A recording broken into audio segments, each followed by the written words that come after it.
Hello, minasan. This is Yuki, your realist Himedere elf, and today I'm going to share again my wisdom regarding underrated Yokai, spirits, demons anime that come into seasonals, and most of the time they are between 13-24 episodes, and which I think would be a really great watch to relax during a weekend or after your work or studies. So let's start. And the first anime I would like to speak about today is Jibaku Shounen Hanako-kun, which was out in 2020. It's also called Toilet Band Hanako-kun. It has 12 episodes, and it revolves around the famous legend of Hanako-san, who's the ghost of a young girl who usually haunts the school bathrooms. And reports claim that if a person successfully manages to summon Hanako-san, she would grant them, or their summoner, any wish they want. And when Nena Yashiro, a girl hoping for romantic fortune with her senpai, or like an older student in her high school, dares to summon Hanako-san, much to her surprise, she discovered that Hanako-san, who lives in her school, is actually not a girl but a boy, like a really mischievous young boy. And after a series of unfortunate events, Nene gets unwillingly entangled in the world of supernatural, becoming Hanako-san's assistant, and his duty to maintain the fragile balance between mortals and apparitions. And another side information on this, the reason why Nene finds herself compelled to comply with the wishes of Hanako-kun is because the spell that he gave her sort of backfired. There was some sort of problem with it, and she ends up getting a side effect where whenever she gets splashed by water, she becomes a fish, which is not comfortable at all. So in order for her to get back to her normal body, or let's say to stop having this side effect, she decides to work for Hanako-kun in hopes that one day he will resolve this problem. Personally, I find this show very much fun. It usually pulls into the world of the story, and you start hearing about all these other apparitions, other classic legends from the Japanese folklores, which are all, like in her school, and at the same time, the various sides to the story. Because usually when you hear a story, I think, okay, oh, Yuki Onna is really evil, or Hanako-san is really tricky. But then the apparitions, the way they were developed in Toilet Band Hanako-kun, it's really interesting. I found it like you start sympathizing with them, or you start maybe in some way understanding better why they would make certain choices. I didn't finish reading the manga yet, but I'm hoping to do so soon. And I saw loads of cosplays and cosplay events from Hanako-kun because it's fairly an easy cosplay. And it's also really interesting, it's fun, and then you get to know the various sides to Hanako-kun. I'm gonna spoil you, but I think it's extremely interesting story and I hope you give it a chance. Now let's move on to the next one. The next anime I would like to speak about is called Elegant Yokai Apartment Life. It was released 2017, it has 26 episodes. I wouldn't really describe it as shonen type of anime. It's more like slice of life, slow paced, and it's about our protagonist, who's an orphanage student, who's struggling with finding a new lodging because he has little money, and he finally finds a really nice room in an old building, which seems too good to be true. Call it Kotobuki-so. The building name is Kotobuki-so. And the catch is that it is actually a monster house, a place where humans and supernatural creatures like ghosts, Mononoke, other types of monsters live together. Another high schooler lives there. She's a cute girl named Akine, and she's completely infested by the monsters. However, in fact, she can even exorcise evil spirits. And Yuichi, who's our protagonist, high school life just gets much more stranger than he has ever expected it to be. If you are here for the battles or for the great superpowers, no, this is not it. This is an anime where we are like having a cup of tea and relaxing, head empty, nothing too complicated, and you love seeing cute strange creatures doing cute strange creature things. And from the reviews that I have read, also from my own watching experience, I remember how much it was hard in the beginning for Yuichi to accept this new setting of this world supernatural being living normally among humans as if it's nothing special or extraordinary. However, when he sees them behaving even more humanly than humans sometimes, I think he gets used to it and he quickly accepts it at some point. So yeah, this is your show if you don't want anything too complicated or too tiring to think about. The third anime I would like to introduce today is Fukugen no Mononokean. And if you are into yokai anime, you must have definitely come across it at some point. It was released in 2016. It has 2 seasons, 13 episodes each. Well, to do a disclaimer, it's not a yaoi BL shonen ai anime. It's a slice of life fantasy anime. However, when you're going online, going around the fandoms, you will find loads of fujoshis having their own shipping moments in their lives. Yeah, just to clarify. And the story is actually about, yeah, possessed by a mysterious small fuzzy yokai, Hanae Ashiya, the guy who has like a blue-black hair type. He has been sick for a whole week since the first day of his new high school life. And with his condition only getting worse and the yokai growing in size, he seeks help from the master of the Mononokean, Harutsuki Abeno, who exorcises yokais back into the underworld. So, Abeno reluctantly accepts to help Ashiya exorcise this yokai. Or not like exhaust, but more like sort of get him off his back so he gets his health back. Because apparently this yokai has a habit of sucking the life out of you, or maybe your health or your energy. And it's better not to have him so close in general. So he helped him get him off his back. However, Ashiya doesn't have the kind of money that Abeno is expecting. Like he cannot afford to pay him. I mean, he only realizes this quite late. And as a repayment, he decides to become his employee, Mononokean, to work off his debt for Ashiya to settle this. He must assist him, guiding variety of dangerous, strange, and interesting yokai back to the underworld. The general atmosphere around this anime is that it is light-hearted. It's really colorful, quite creative in terms of the monsters that come in, and it has this uplifting vibe and mood boosting, so you're feeling kind of down or a bit depressed or a bit like off these days, you can just, like put Fukugen no Mononokean. It definitely makes you kind of feeling better and happier. Also, the art style is so praiseworthy. No doubt about it. But of course, when we talk about Fukugen no Mononokean, there is another anime that comes to your mind immediately after. Midnight Occult Civil Servants, which was released in 2019. It has 12 episodes. The story is revolved around the Nocturnal Community Relations Division is a team of people who specialize in solving cases involving the ominous occultic creatures of the night unseen by ordinary humans. Young and unsuspecting Arata Miyako has been assigned to the Shinjuku ward office of the division.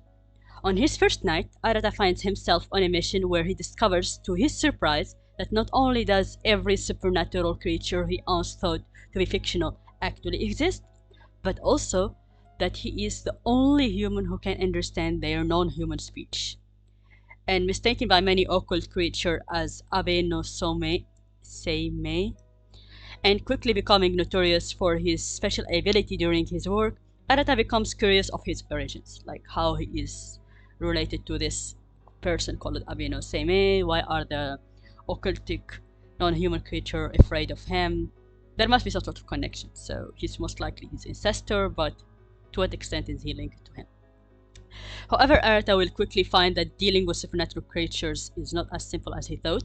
It's not a relaxing job where he just gets to sleep during the daytime and wake up and then do a couple of things and go back to sleep. No.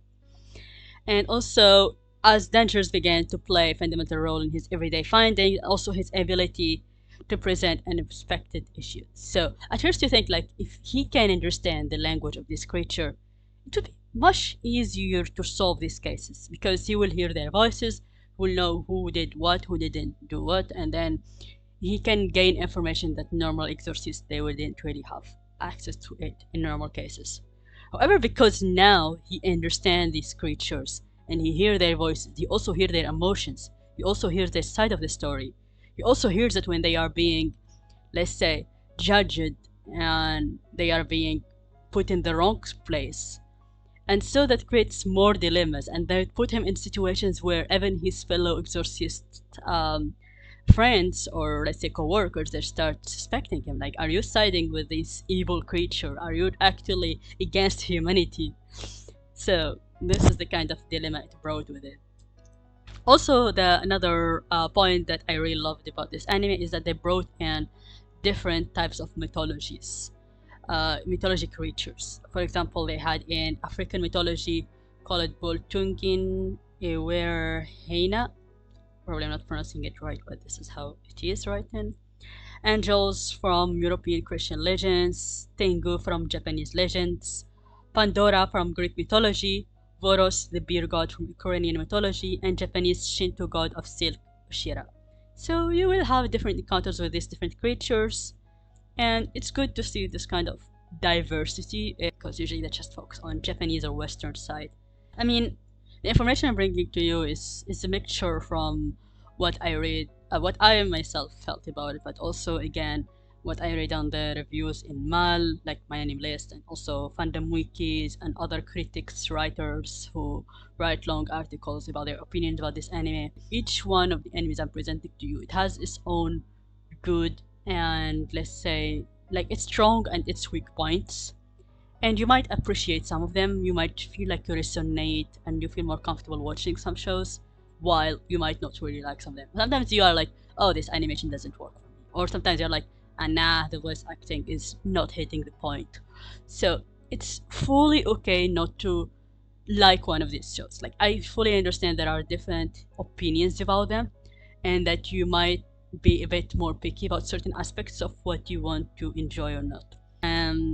I think it takes a bit of open-mindedness to sometimes navigate through certain shows, but sometimes some things just don't click with you, and you just go through what you really enjoy, and you don't have to watch everything just because everyone else like them.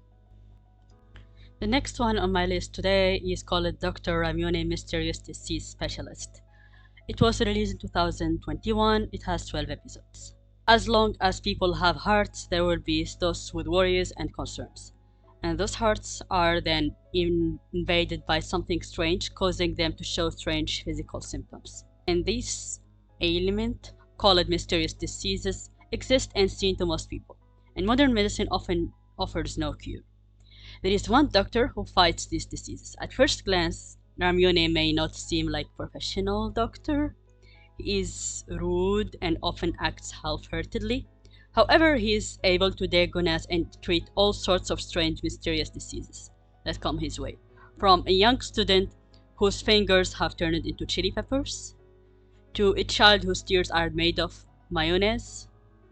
But finding the proper cure for these illnesses come at a valuable price, and money certainly cannot be used to pay it. It's quite an intriguing anime.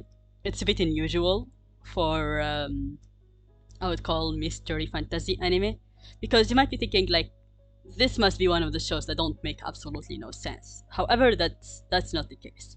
It's actually based on real life troubles that have been elevated with mystical elements, and it can be also described as one of the rare horror comedy anime, which is at the same level more or less as Hanako-kun, which I will recommend at the beginning.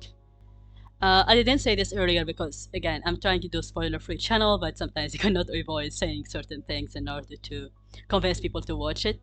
However, Hanako-kun might seem like total fantasy from another world with all these creatures, but again, the concerns and the emotional worries and everything coming in it is too much human, too much speaking to people who find it hard to express themselves, that I don't know, that makes me really attached to it in a special way. So it's a really short one. It's again full of comedy, but of course it has its own roots in real life, so I hope you give it a chance if you didn't already. We cannot speak about seasonal Youkai and underrated anime without mentioning Kemono Jihen, which is translated in English to Incident of Creatures. It was released in 2021, it has 13 episodes. When a series of animal bodies that rot away after a single night began appearing in a remote mountainous village, Inagami, a detective from Tokyo who specialized in the occult, was called in to investigate. While working on the case, he befriends a strange boy who works in the fields instead of going to school every day. His nickname was Dorotabu, which is after a yokai that lives in the muds. Also, he was being bullied and shunned by his peers in the village. This little boy, Dorotabu, he helps Inugami uncovers the truth behind the killings. However, that might not be the only aspects for him to be associated with the non-human side of the world. But of course, here I'm not gonna tell you what is it because I think one of the really impactful point of this show is when I got shocked by who is Dorotabu, what is his power or his involvement in the whole story. If you want to watch the story, there are several reasons. First of all, it's very extremely consistent. It must be said that both its first episode and its final episode were among the very best episodes. Like, they were very impactful and very strong. Also, all these characters are really interesting, complicated. I mean, there is no like major focus on the main MC and then all the other characters are just there to support the MC. No, they are very well written. They have complex personalities, they have well-written past and everything. It features also a variety of mythical and legendary creatures of the Japanese culture, such as Onis, Kitsune, and Yuki-onna, which is kind of expected. I mean, it's a Yokai anime anyway. Another information I'd like to add to this one is that Kemono Jihen was given another second season. It's coming this year or next year, I think. And I'm really looking forward to it. Like, no way I can imagine how much I'm curious about the new season. Because I'm so lazy to read the manga. If you are already a big fan of Inuyasha, then I would definitely recommend Kyoukai no Rinne. Because it's by the same creator. Basically, it has the same art style. And also you will notice some small or big similarities among the character design and also personalities, behavior thing, which I'm not gonna spoil you, but once you look at the full poster, once you start first episode, you will definitely notice them all. I was like looking at each character, like, oh, this is like this one, oh, like this one. So I was like, it's so easy to spot. So if you love Inuyasha and you want something with the same vibes as Inuyasha, this is your show. Kyoukai no Rinne was released 2015. It has 3 seasons, 25 episodes each. So you have 75 episodes to enjoy the whole thing. It's slightly, I would say, less episodes than Inuyasha, but anyway, you get an out of it. It follows the story of Sakura Mamiya, who's a high school girl who can see spirits since she was little. She hoped that she would outgrow it at some point, but even after starting high school, nothing had changed. She still sees spirits around.